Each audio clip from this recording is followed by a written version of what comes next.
Good day everyone! Welcome back to my YouTube channel, Halina't Matuto't Maging Matinik. So for today's video, I'm going to discuss the problem solving strategies. But before that, shout out pala sa aking mga student from Trees College. So let's start.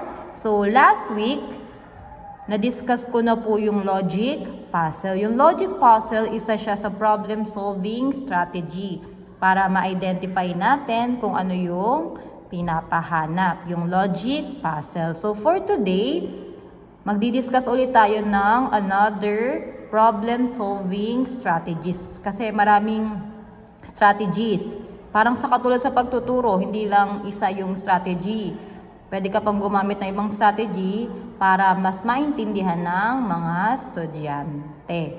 Okay, so the second strategy is guess and check. So from the word itself, guess and check, manghuhula tayo, parang trial and error. Trial and error, tapos hanggang sa ma-identify na natin yung tamang sagot. Tapos i-check natin kung tama ba talaga yun or baka mali pa rin. So let's have an example kung kailan natin ma-apply ang guess and check. Example number 1. Glenda bought books and CD as gifts. Altogether, she bought 12 gifts and spent 840 pesos. The book cost 60 pesos each and the CDs cost 90 pesos each. How many of each gift did she buy? So, na-understand naman natin ang problem na sa halagang 840, nakabili siya ng 12 na pangregalo. 60 ang halaga ng books and 90 naman ang halaga ng CDs. Ngayon, ang gusto nating malaman, ilan ang nabili niyang books at ilan naman ang nabili niyang CDs. Okay, manghuhula tayo, trial and error tayo. So we need to guess an answer. Start in using the same number of books and CDs. Okay, 'di ba sabi dito 12 yung binili niya. So equal, mag-start tayo sa equal, same number. So i-guess natin na halimbawa ang nabili niyang 6 na books, 6 na CDs. Okay, sulat natin, kunyari ang binili niyang books ay 6. Tapos yung CDs, 6 din. Magkano nga ang price ng isang books? Ang isang books ay 60 pesos. Ang CD naman ay 90 pesos. So, i-times natin yan. 6 times 60, the answer is 360. Tapos 6 times 90, the answer is 540. Ngayon, ipag-plus natin. 360 plus 540, ang sagot ay 900. 900 ba yung nagastos niya? No. Diba ang nagastos niya lang ay 840. So, ibig sabihin, malito.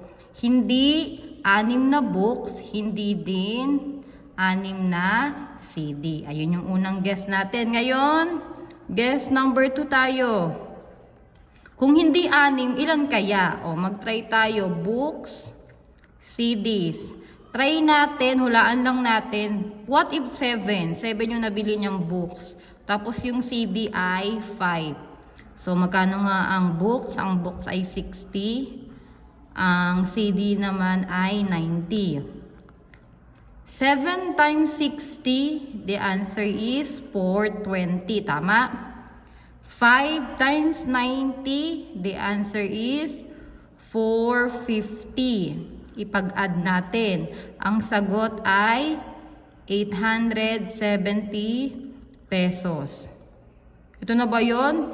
Hindi pa rin. 840 lang. O, ibig sabihin, mali pa rin yung guess natin. Hindi 7 na books at hindi 5 CDs. Ngayon, guess number 3. Baka yung books ay bumili siya ng 8 na books. Tapos yung CDs bumili siya ng 4. Try natin. 60, ito 90.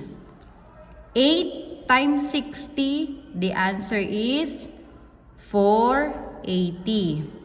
4 times 90, the answer is 360. O, ngayon, ipag-add natin. The answer is 840. Tama na ba? 840? Yes, tama na po. Ibig sabihin, Glenda bought 8 books and 4 CDs. Ayun yung conclusion natin. So, ang tawag sa ginawa nating strategy sa problem solving natin ay guess and check. Okay, let's have another example for guess and check problem solving strategy. Example number 2. Lara bought notebooks and pens for her classmate. Altogether, she bought 15 items and spent 690 pesos. The notebook cost 60 each and the pen cost is 30 pesos each. How many notebooks and pen did Lara and buy? So, parang same na same lang siya dun sa problem solving sa problem number 1 natin. So, ngayon alamin natin ilang notebook naman and ilang pen yung nabili ni Lara.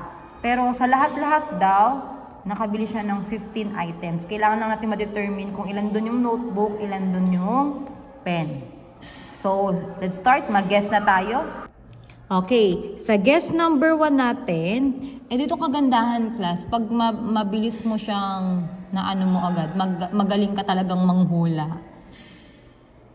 Ibig sabihin, kahit isa or dalawa, sa pangalawa makukuha mo na agad. Pero pagka medyo nangangapa ka pa, baka umabot tayo ng 5 na guess natin bago malaman natin kung ano yung final answer. Okay, manghula tayo. Guess number 1. Ang binili niya daw ay notebook. Tapos, pen. Pens and notebook. Ang halaga ng notebook ay 60 pesos. Ang halaga ng pen ay 30 pesos. So, 15 yan. Ma'am, pwede po bang gawin natin yung yung katulad ng ginawa natin kanina kasi nakalagay doon, dapat same number muna. Paano natin magiging same number? 15 items yan. Hindi siya even. Alam nga naman lagay natin 7.5, di ba? So, may isang lamang. So, what if yung notebook natin, bumili tayo kunyari, hula lang ha, 7. 7 yung notebook, tapos 8 yung ball pen. Times natin. 7 times 60, the answer is 420. 8 times 30, the answer is 240. Ngayon, ipag-plus natin. Pag pinag-plus natin, ang sagot ay 660. 660 ba yung nagastos niya? Di ba hindi? Magkano nga yung nagastos niya? Ang nagastos niya lang ay 690. So, ibig sabihin, ang guess number 1 natin ay mali. Hindi 7 na notebook at hindi 8 na pens. Ngayon, guess number 2 natin. Try natin pagbaliktarin. Notebook, tapos pen.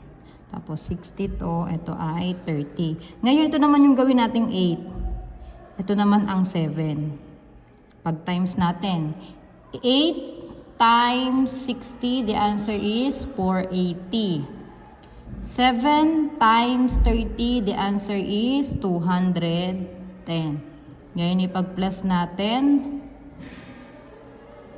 690. 690 bang na gastos niya? Balikan natin, 690. Opo, 690. Ngayon, nalaman na natin. Therefore, Lara bought 8 notebooks and 7 pens. So, tama to. 8 notebooks and 7 pens.